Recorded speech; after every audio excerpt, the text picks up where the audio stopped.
મલ્લિકાર્જુન ભગવાન શિવના 12 જ્યોતિર્લિંગોમાંનું એક પવિત્ર જ્યોતિર્લિંગ છે.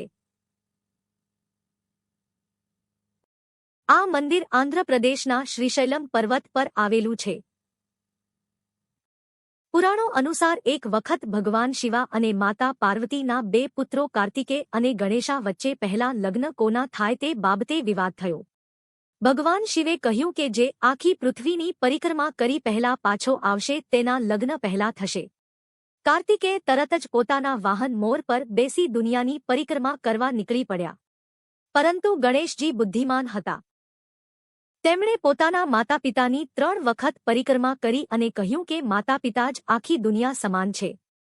આથી ભગવાન શિવ અને પાર્વતી ખુશ થયા અને ગણેશજીના લગ્ન પહેલા કર્યા.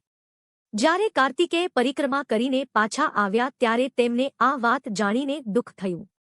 તેઓ રિસાઈને ક્રોંચા પર્વત પર જઈને રહેવા લાગ્યા. પુત્રને મનાવવા માટે ભગવાન શિવ અને પાર્વતી ત્યાં ગયા અને ત્યાં જ સ્થિર થયા. ત્યારથી ભગવાન શિવ અહીં મલ્લિકાર્જુન નામે જ્યોતિર્લિંગ રૂપે પ્રગટ થયા. આ મંદિર ભક્તો માટે ખૂબ પવિત્ર માનવામાં આવે છે. અહીં દર્શન કરવાથી ભક્તોના દુઃખ દૂર થાય છે અને ભગવાન શિવની વિશેષ કૃપા પ્રાપ્ત થાય છે.